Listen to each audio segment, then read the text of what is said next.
Hey everyone, welcome back to Shanishwar steps. आज के इस वीडियो में आप सीखेंगे ये मार्केट जैसा टॉप बनाना बहुत ही आसान तरीके से। तो शुरू करते हैं। ये टॉप बनाने के लिए मैंने यहाँ पे 2 मीटर स्ट्रेचेबल फैब्रिक लिया है। इस टॉप की जो विड्थ है यहाँ पे हमारी ये 50 इंचेस है। यहाँ मैंने कपड़े को 4 फोल्ड में बिछा के रखा है। ये मेरी साइड कपड़े की बंद साइड है। अब सबसे पहले मैं यहाँ पे आपको टॉप की लेंथ बता देती हूँ। तो यहाँ हमारे जो टॉप की लेंथ है वो है 24 इंचेस और यहाँ पे जो हमारे टॉप की विड्थ है वो है 25 इंचेस। यहाँ हम टॉप बनाने की शुरुआत सबसे पहले नेक मार्किंग से करेंगे। तो मैं नेक मार्किंग के लिए बंद साइड से अंदर की ओर 4 बाय 4 का एक बॉक्स ड्रॉ कर लूँगी। मैं आगे और पीछे के लिए नेक साइज सेम ही रख रही हूँ।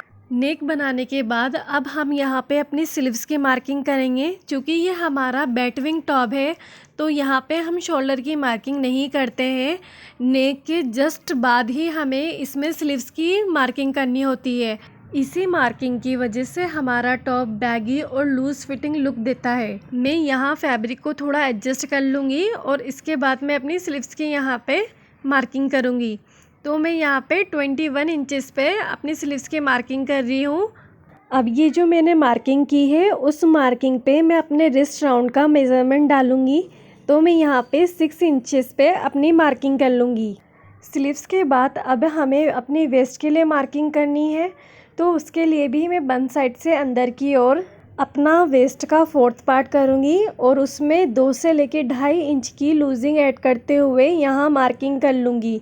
अब ये जो हमने मार्किंग की है उसे हमें अपने रिस्ट राउंड के पॉइंट से मिलाना है।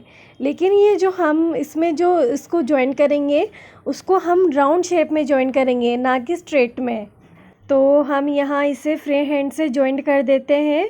ये आप इस जॉइंट को फ्री हैंड से कर सकती है। अदरवाइज़ आप जो हिप कर्वर आता है उस स्केल की हेल्प से भी इस जॉइंट को मिला सकती है। हमारे इस बलून टॉप में सिर्फ इतनी ही बेसिक मार्किंग है और हमारी ये मार्किंग कंप्लीट हो गई है। अब हम इस पे अपनी कटिंग कर लेंगे। जितना स्टाइलिश ये टॉप हमारा बनने के बाद लगा उससे कहीं ज़्यादा इजी ये टॉप हमारा बनाने में है। यहाँ अगर आपके कपड़े की विड्थ कम रहती है और आपको स्लीव्स पूरी नहीं मिल पाती है तो हमारे कटिंग के बाद साइड में ये जो कपड़ा बचता है आप उसे स्लीव की लेंथ में ऐड कर सकती है और स्लीव की लेंथ बढ़ा सकती है। यहाँ हम अपने टॉप में रोल कॉलर लगाएंगे। तो उसके लिए हम सबसे पहले अपने नेक को कुछ इस तरीके से पकड़ते हुए अपना सेंटर पॉइंट निकाल लेंगे। नेक लाइन में सेंटर मार्किंग करने के बाद हम अपने टॉप को पूरी तरीके से ओपन कर लेंगे कुछ इस तरीके से।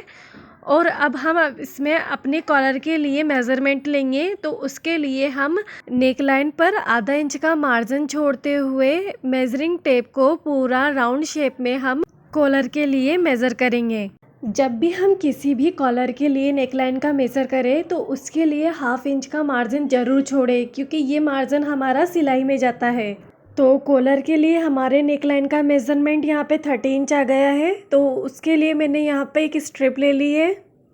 सबसे पहले मैं यहाँ पर आपको इस स्ट्रिप का मेज़रमेंट बता देती हूँ। हमारी स्ट्रिप डबल फोल्ड में है और यहाँ इसकी लेंथ आ रही है 16 इंच और जो इसकी विड्थ है वो हमारी यहाँ पे आ रही है 13 इंच। कॉलर बनाने के लिए हमें अपनी स्ट्रिप को विड्थ वाइज सेंटर से फोल्ड कर देना है इस तरीके से। अब हमें इसके तीनों जो ओपन हिस्से हैं उस पर एक पक्की सिलाई लगा देनी है। सिलाई लगा के मैंने यहाँ अपने कॉलर को रेडी कर लिया है। चूँकि हमने अपनी जो कॉलर थी उसे सेंटर से फोल्ड कर लिया था, इसलिए अब इसकी विड्थ हमें यहाँ पे 5 से 5.5 इंच के बीच में मिल जाएगी। और जब हम इसे अपने टॉप पे अटैच कर देंगे और इसे एक बार फिर से फोल्ड करेंगे तो हमें अपनी कॉलर 2 से 2.5 इंच के बीच में मिलेगी। कॉलर की विड्थ के साथ ही हम यहाँ पे अब कॉलर की लेंथ देख लेते हैं। तो हमने जब नेकलाइन मेज़र किया था तो हमारा आया था 30 इंच, लेकिन मैंने जो कॉलर बनाई है वो बनाई है 33 इंच। मैंने यहाँ पे 3 इंच एक्स्ट्रा लिया है ताकि जब मैं अपनी कॉलर को इस तरीके से ओवरलैप कर सकूँ। तो मेरा 1.5 इंच राइट साइड और मेरा 1.5 इंच लेफ़्ट साइड ओवरलैप में चला जाएगा। इसके बाद हमारा 30 इंच कॉलर के लिए बच जाएगा। यहाँ मैं अपनी स्ट्रिप के दोनों किनारों पर 1.5 यानी कि 1.5 इंच की मार्किंग कर लूँगी। इसकी वजह से हमें ओवरलैपिंग में आसानी रहेगी और साथ ही हमारा एक्यूरेसी से कपड़ा दबाव में आ जाएगा। हमारा कपड़ा कम और ज़्यादा नहीं पड़ेगा। यहाँ हमने जो अपनी स्ट्रिप पे ओवरलैपिंग की मार्किंग की है उसे हम यहाँ पे पिन से सिक्योर कर लेंगे, ताकि जब हम इसे अपने टॉप में अटैच करें तो हमारा कपड़ा हिले ना। स्ट्रिप बनाने के बाद यहाँ पे जो हमारा टॉप की नेक लाइन है इसको मैं डबल फोल्ड करते हुए अंदर की ओर एक स्टिचिंग लगा दूँगी, ताकि हमारे धागे नहीं निकले। नेक लाइन की मेज़रमेंट के लिए हमने ये जो सेंटर मार्किंग की थी ना, हम इसे अपने आगे वाले फ्रंट पैनल पे भी ले लेंगे। और अब इस मार्किंग के साइड में सेंटर पॉइंट से लगभग 3 से 4 इंच का गैप लेते हुए एक मार्किंग और कर देंगे। ये जो हमने मार्किंग की है ना, तो हम अपने स्ट्रिप के जो ओवरलैप वाला हिस्सा है वो इसी को यहाँ पे अटैच करेंगे इस तरीके से। कॉलर को इस तरीके से जॉइन करने की वजह से हमारा ये फ्लैप है वो कुछ आगे की ओर इस तरीके से गिरेगा और ये काफ़ी सुंदर लगेगा। अब हम इसे अपनी राउंड में सिलाई देते हुए स्टिच कर लेंगे।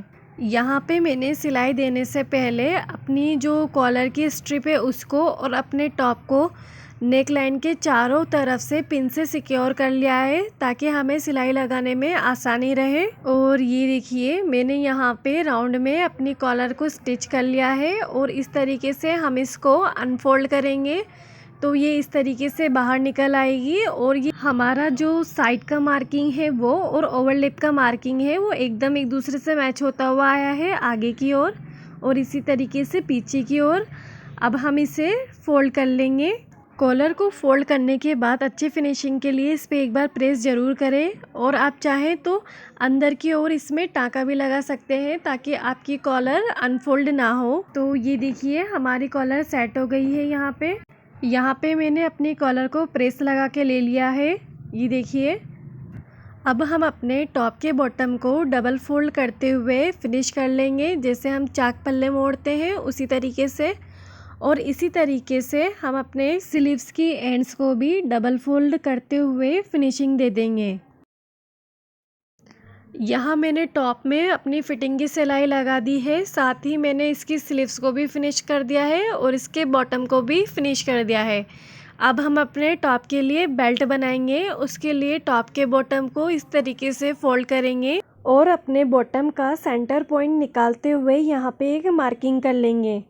अब हमने कॉलर लगाने के लिए जिस तरीके से नेकलाइन का मेज़रमेंट लिया था उसी तरीके से हम बेल्ट लगाने के लिए टॉप का बॉटम का मेज़रमेंट लेंगे। टेप को मैं सेंटर पॉइंट से इस तरीके से रखते हुए इसके चारों ओर टेप को घुमाते हुए अपनी बेल्ट के लिए मेज़रमेंट लूँगी। ये देखिए बेल्ट बनाने के लिए मैंने अपने बचे हुए कपड़े से एक लंबी पट्टी निकाल ली है।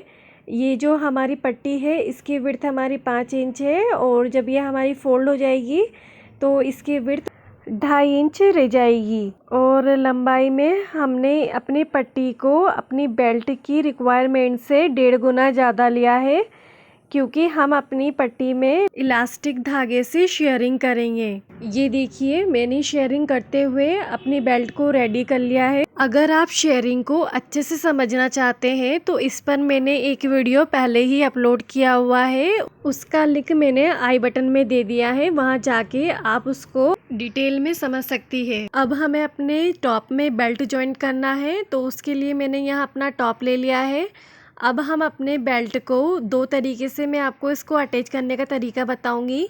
तो सबसे पहले आप अपने बेल्ट को इस तरीके से साइड में सिलाई लगाए और इसे राउंड में अटैच कर दे, जिससे अपन कॉलर अटैच करते हैं।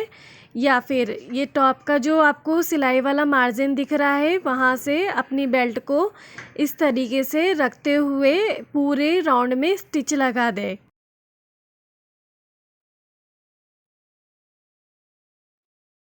मैंने यहाँ पहला तरीका यूज़ करते हुए अपने बेल्ट को टॉप में अटैच कर लिया है और देखिए कितनी फिनिशिंग से लगा है और कितना ब्यूटीफुल लग रहा है। और इसी के साथ हमारा टॉप बनके रेडी हो गया है। यहाँ कॉलर पर मैं शो बटन्स लगा लूँगी, जिससे हमारा टॉप एक प्रॉपर रेडीमेड लुक दे देगा। यहाँ पे बटन लगाना एकदम आपकी चॉइस है, आप चाहे तो इस स्टेप को स्किप भी कर सकती है, लेकिन बटन लगाने से हमारे टॉप का ओवरऑल लुक काफ़ी ज़्यादा इन्हेंस हो जाता है। होप सो आज का ये यूनिक डिज़ाइन टॉप आपको बहुत पसंद आया होगा। मिलते हैं अपने नेक्स्ट वीडियो में एक नए डिज़ाइन के साथ, तब तक के लिए बाय बाय।